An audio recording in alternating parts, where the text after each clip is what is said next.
bienvenue à cette capsule où on va apprendre et découvrir à ordonner des fractions ayant le même dénominateur.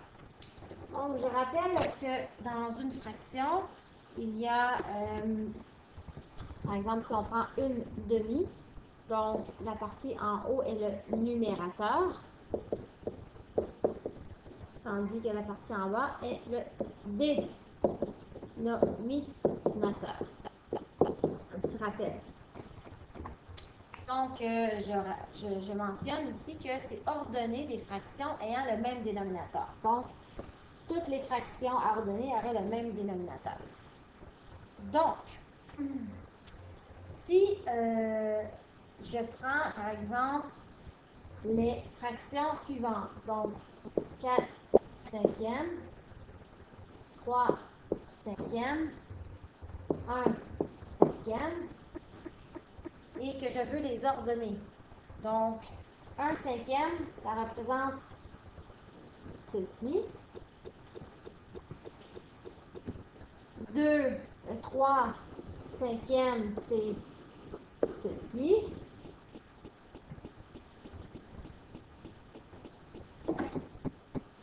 Bon, ça. Et 4 cinquièmes, c'est qu'il y en a 4. Donc, on le voit très bien avec la quantité.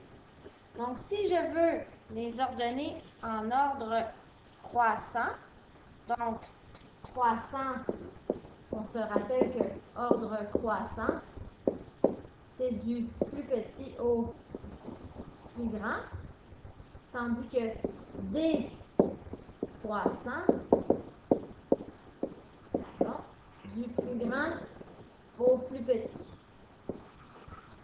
Donc, si on y va du plus petit au plus grand, donc on le voit avec le tableau de comparaison ici, que 1 cinquième est plus petit que 3 cinquièmes, donc 1, 2, 3, 4, 5, 5 parties, donc une partie sur 5, 3 parties sur 5 et 4 parties sur 5.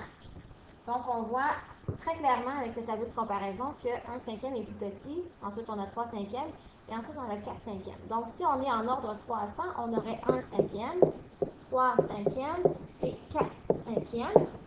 Décroissant, 4 cinquièmes, 3 cinquièmes et 1 cinquième. Donc, ici, on a des fractions qui ont tous le même dénominateur. Donc, lorsqu'on classe des fractions ayant le même dénominateur en ordre croissant, on regarde à ce moment-là le numérateur et on classe les nombres en ordre croissant. Lorsqu'on veut classer en ordre décroissant et que les fractions ont le même dénominateur, à ce moment-là, on va encore regarder le numérateur et on va placer le numérateur en ordre décroissant. Donc, la droite numérique aussi est une façon très utile de bien voir les fractions sur l'axe des nombres et ça nous permet de les ordonner correctement. Donc, quand on trace une droite numérique, on se rappelle aussi qu'il faut la séparer en parties égales, un peu comme une règle. Donc, à ce moment-là, on parle de part de graduation. Donc, d'abord, quand on veut classer des fractions sur une droite numérique ou les ordonner en utilisant la droite numérique, on doit d'abord tracer une droite numérique. Donc, vous voyez ici la ligne noire qui est la droite numérique que j'avais déjà tracée. Ensuite, on doit repérer quel est le dénominateur. Ici, le dénominateur qu'on a utilisé, c'est le 5. Donc, ça veut dire que ma droite numérique va devoir être séparée en 5 parties. Donc, ici, admettons, c'est le 0. Donc, j'ai première part, deuxième part, troisième part, quatrième part et cinquième part. Donc, on les appelle les pas de graduation. 5 pas de graduation. Et ici, ça serait 1, parce que c'est mon entier.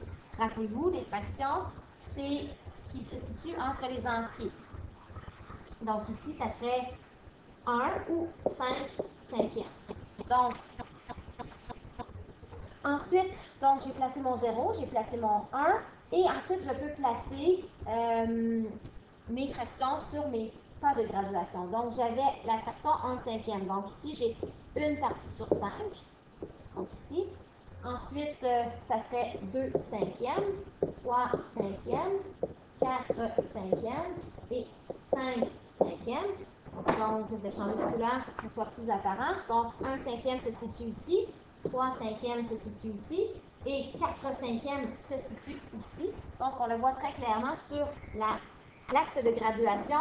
On voit très clairement l'ordre des fractions, le positionnement, mais aussi, ça nous permet de les classer en ordre croissant ou décroissant.